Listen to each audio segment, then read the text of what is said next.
ನಾನು ರೀಸೆಂಟಾಗಿ ಕೊಡಗಿಗೆ ಹೋಗ್ತಾ ಇರಬೇಕಾದ್ರೆ ವಿಯಾನು ಮಸಾಲೆ ದೋಸೆ ತಿನ್ನಬೇಕು ಅಂತ ಹೇಳ್ದ. ಹಾಗೆ ಒಂದು ಚಿಕ್ಕ ಒಂದು ಹೋಟೆಲಿಗೆ ಹೋಗಿ ಅಲ್ಲಿ ಮಸಾಲೆ ದೋಸೆ ತಿನ್ನೋಕ್ಕೆ ಅಂತ ವೆಯ್ಟ್ ಮಾಡ್ತಾಯಿದ್ದೆ. ಆಗ ಗೋಡೆ ಮೇಲೆ ಒಳ್ಳೆ ಪೇಂಟಿಂಗ್, ಕೊಡಗು ಬಗ್ಗೆ, ನಾಗರಹೊಳೆ ಬಗ್ಗೆ, ನೀರಿನ ಬಗ್ಗೆ ಎಲ್ಲ ಒಂದು ಪೇಂಟಿಂಗ್ ಇತ್ತು. ತುಂಬ ಸಖತ್ತಾಗಿತ್ತು, ಸಿಂಪಲ್, ಒಳ್ಳೆ ಮೆಸೇಜ್ ಇರೋದು. ಆಗ ನನ್ನ ಕಣ್ಣು ಹೋಗಿದ್ದು ಅದೊಂದು ನೀರದ್ದು ಕಾನ್ಸೆಪ್ಟ್ ಮೇಲೆ. ಅದೇನು ಅಂತ ಹೇಳಿದ್ರೆ, ಕೆಲವು ದಶಕಗಳ ಹಿಂದೆ ನಾವು ಡೈರೆಕ್ಟು ನದಿ ನೀರು ಆಗಿರ್ಬೋದು, ಮಾಮೂಲು ನ್ಯಾಚುರಲಾಗಿ ಏನು ಸಿಗ್ತೈತೆ ಅದನ್ನ ಕುಡಿತಾ ಇದ್ವು ಅಂತೆ. ಆಮೇಲೆ ನೆಕ್ಸ್ಟು ಬಂದು ಟ್ಯಾಪ್ ವಾಟರಿಗೆ ಶಿಫ್ಟ್ ಆದ್ವಿ.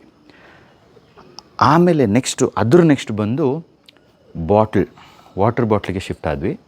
ಸೊ ಇದೆಲ್ಲ ಓಕೆ, ಬಟ್ ನೆಕ್ಸ್ಟು ನಿಮ್ಮ ಮುಂದಿನ ಮೊಮ್ಮಕ್ಕಳಿಗೆ ಏನು ಅಂತ ಹೇಳೋ ಒಂದು ಕಾನ್ಸೆಪ್ಟಲ್ಲಿ ಆ ಫೋಟೋ ಇತ್ತು. ಬಟ್ ಆ್ಯಕ್ಚುಲಿ ಒಂದು ಕಡೆ ನಾನು ಅದೆಲ್ಲ ನೋಡ್ಕೊಂಡು ಬಂದಾಗ ಮುಂದಿನ ಮೊಮ್ಮಕ್ಕಳಿಗೇನು?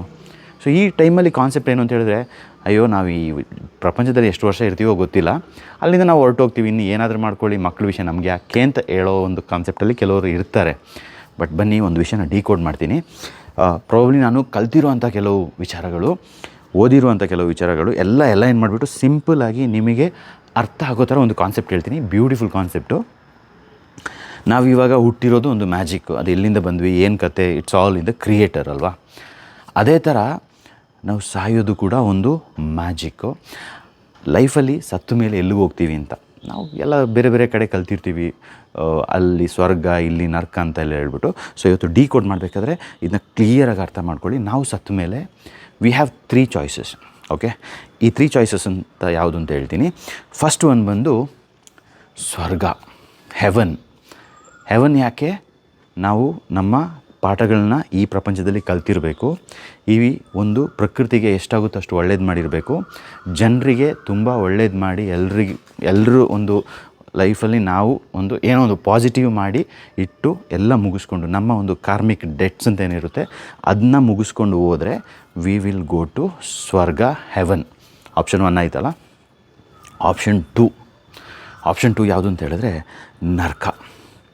ನರ್ಕಕ್ಕೆ ಯಾಕೆ ಹೋಗ್ತಾರೆ ಅಂತ ಹೇಳಿದ್ರೆ, ಪಾಠ ಕಲ್ತಿಲ್ಲ, ಎಲ್ಲದರಲ್ಲೂ ಎಕ್ಸ್ಪ್ಲಾಯ್ಟೇಷನು, ಬಿಸ್ನೆಸ್ಸಲ್ಲೂ ಎಕ್ಸ್ಪ್ಲಾಯ್ಟೇಷನ್ನು, ನೇಚರ್ನ ಎಕ್ಸ್ಪ್ಲಾಯ್ಟೇಷನ್ನು, ಜನರಿಗೂ ತೊಂದರೆ, ಪ್ರಾಣಿಗೂ ತೊಂದರೆ, ಎಲ್ಲದಕ್ಕೂ ತೊಂದರೆ ಮಾಡಿ ಆ ಒಂದು ಕೆಟ್ಟ ರೀತಿಯಿಂದ ಸಾಯ್ತಾರಲ್ಲ, ಅವರು ಹೋಗೋದು ನರ್ಕಕ್ಕೆ ಹೋದ್ಮೇಲೆ ಅಲ್ಲಿ ಅಟೆಂಡೆನ್ಸು, ಪನಿಷ್ಮೆಂಟು, ಕಾರ್ಮಿಕ ಎಲ್ಲ ಲಿಸ್ಟ್ ಇರುತ್ತೆ. ಅದನ್ನೆಲ್ಲ ಕೇಳ್ತಾರೆ.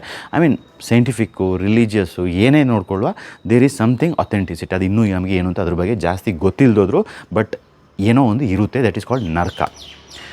3ನೇದಿದೆ, that is the so called powerful. ಅದೇನು ಅಂತ ಹೇಳಿದ್ರೆ, ನಾವು ಒಳ್ಳೆಯವರಾಗಿರ್ತೀವಿ, ತೊಂದರೆ ಇಲ್ಲ, ಆದರೆ ಪಾಠಗಳು ಕಲ್ತಿರಲ್ಲ. ಯಾಕಂದರೆ ದೇವ್ರು ನಮ್ಮನ್ನ ಈ ಪ್ರಪಂಚಕ್ಕೆ ಕಳಿಸಿರೋದು ಪಾಠ ಕಲೀರಿ, ಲೈಫ್ ಬಗ್ಗೆ ಪಾಠ ಕಲೀರಿ, ಎಲ್ಲದ್ರ ಬಗ್ಗೆ ನೀವು ಪಾಠ ಕಲಿತು ನನ್ನ ಒಂದು ಕ್ರಿಯೇಷನಿಗೆ ಒಳ್ಳೆಯದು ಕೊಟ್ಟು ನೀವು ಜನರಿಗೆ ಹೆಲ್ಪ್ ಮಾಡಿ ಎಲ್ಲ ಮುಗಿಸ್ಕೊಂಡು ಮೋಕ್ಷ ಅಂತ ಪಡ್ಕೊಂಡು ಬನ್ನಿ ಅಂತ ಕಳಿಸಿರೋದ್ರಿಂದ ಅದು ಯಾವುದು ನಾವು ಮಾಡಿರಲ್ಲ. ನಮ್ಮ ಏನೋ ಉದ್ದೇಶದಿಂದ ಏನೋ ಮಾಡಿಕೊಂಡು ಲೈಫು ಹಂಗೆ ಹಿಂಗೆ ಅಂತ ಹೇಳ್ತೀವಿ.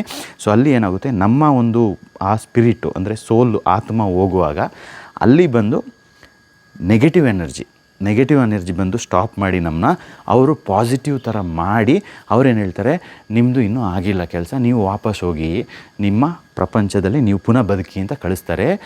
ಆವಾಗ ನಾವು ಏನು ಮಾಡ್ತೀವಿ ಅಂತ ಹೇಳಿದ್ರೆ, ಹೌದಾ ನಮ್ಮದು ಮುಗ್ದಿಲ್ಲ ಅಂತ ಹೇಳ್ಬಿಟ್ಟು ನಮ್ಮ ಆತ್ಮ ಪುನಃ it will come back to this beautiful earth and relive a new life. That is called reincarnation, ಪುನರ್ಜನ್ಮ. ಪಿಕ್ಚರ್ ಇವಾಗಿರೋದು. ನಾವು ಪುನಃ ಇದೇ ಜಾಗಕ್ಕೆ ಬರ್ತೀವಿ, ಇದೇ ಜಾಗದಲ್ಲಿ ಹುಟ್ತೀವಿ. ನಾವು ಪುನಃ ಹುಟ್ಟಿದಾಗ ನಮ್ಮ ಒಂದು ಪರಿಸ್ಥಿತಿ ಯಾವ ಥರ ಇರುತ್ತೆ ಅಂತ 2040, 50 ಈಗ ಹೋಗ್ತಾ ಇರೋ ಸ್ಪೀಡು, ಈ ನೇಚರ್ ಪೊಲ್ಯೂಷನ್ನು, ಸ್ಮೋಕ್ ಪೊಲ್ಯೂಷನ್ನು, ಈ ಎಲ್ಲ ವಿಚಾರಗಳನ್ನ ನೋಡಿದ್ರೆ ಹೇಗಿರುತ್ತೆ ಅಂತ ಒಂದು ಝಲಕ್ ನೋಡ್ಕೊಂಡು ಬರ್ಬೋದು. Welcome to the year 2050. We wear our forests on our backs because the air we once breathed turned against us. Children don't carry books anymore. They carry oxygen. Our vehicles still move, but every breath they take from the earth, we pay for with our lungs. In every corner of this dying sky, we rise. Not for fuel, not for power, just to breathe. The oxygen became more costlier. If this is life in 2050, what will 2100 look like? Stop the poison. Plant the air. This isn't science fiction. It's a warning. Air is not a privilege. It's our right. Save our breath and save our future. ನೋಡಿದ್ರಲ್ಲ? So ಮತ್ತೆ ಹುಟ್ಟಿ ಬಾ ಗೆಳೆಯ ಅಂತ ಹೇಳೋದಕ್ಕಿಂತ ನಾವು ಎಸ್ತಿರೋ plastic ನಾವೇ ತೆಗಿಬೇಕು, ನಾವು ಮಾಡಿರೋ ಕರ್ಮ ನಾವೇ ಅನುಭವಿಸ್ಬೇಕು, ನಾವು ಮಾಡಿರುವಂಥ ಪ್ರತಿಯೊಂದು ಪಿನ್ ಟು ಪಿನ್ ವಿಷಯಗಳಿಗೆ ನಾವೇ ಜವಾಬ್ದಾರಿ. ಅದು ನಮ್ಮ ಮಕ್ಕಳಿಗಲ್ಲ. We have to come back and clean our own karma. So ಇದು ಅರ್ಥ ಆಗಿಲ್ಲ ಅಂತ ಹೇಳಿದ್ರೆ ಈ ವಿಡಿಯೋನ ಪುನಃ ಸ್ಟಾರ್ಟಿಂಗಿಂದ ನೋಡಿ, ನಿಮಗೆ ಕ್ಲಾರಿಟಿ ಸಿಗುತ್ತೆ. But this is the final. ಇದು ಬಿಟ್ಟು ಬೇರೆ ಆಪ್ಷನ್ನೇ ಇಲ್ಲ. Stop thinking that future generation ಅವ್ರ ಕತೆ. No, you are leaving your own life here again if you don't learn your lessons. So time to save nature, love adventure, live life fullest, join Naturepreneurs club. ಕಲೀಲಿಕ್ಕೆ ತುಂಬ ಇದೆ. Let's ಗೋ.